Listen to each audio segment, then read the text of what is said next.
Well, advocates say in Canada, whistleblower protections are lacking, and one of the federal unions is hoping the Trudeau government will favor whistleblowing and remove the barriers preventing people who want to report wrongdoing.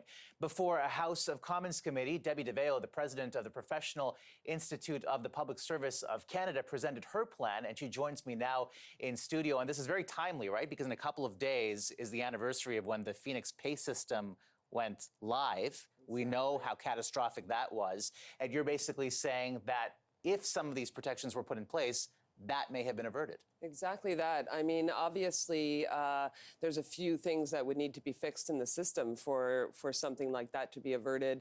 First of all, we need for investigations to be more thorough and to be more sensitive to the person who's blowing the whistle. Right now, they're sort of treated like a criminal, only they're not afforded the innocent till proven guilty principle. That's a pretty strong word, criminal. You know, they've often been disciplined, terminated from their positions, ostracized. Often that results in problems with their family and other areas of their lives. So that's a deep concern. Absolutely, better supports for people during the investigative process.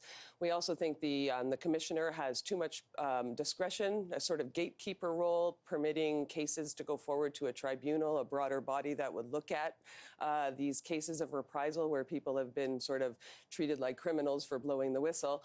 But most importantly, there's a big loophole when it comes to dealing in the private sector. And so a big project like Phoenix or the email transformation with Bell, the moment these investigations of wrongdoing take them into the private sector, they're dead in the water. They have no jurisdiction there, and the rules and regulations of the public sector simply don't apply in the private sector. Such as what? Being able to get information via access to information? Well, yeah, for sure. You can't get access to information, but more importantly, the investigator can't conclude his investigation because he can't follow that investigation into the private sector in order to determine was there wrongdoing within the government. So in the short term, what can be done immediately to try to give whistleblowers more protection? Because sometimes we know the apparatus of government moves slowly, but what can be done ASAP? Well, there are definitely legislative changes that would need to take place, and unfortunately, those take the time that they take.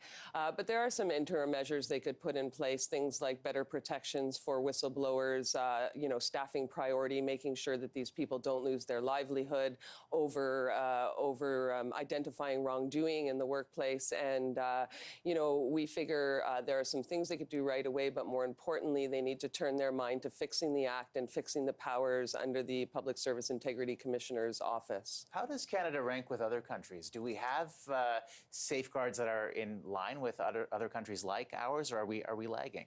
We're lagging. In our view, the U.S. has stronger protections for people who blow the whistle, and there are some other countries that are starting to move forward with this. Canada did bring in the act, I think around 2006, that has provided some protections, but it didn't go nearly far enough, and it didn't provide enough protection so that people feel safe to use that system to disclose wrongdoing.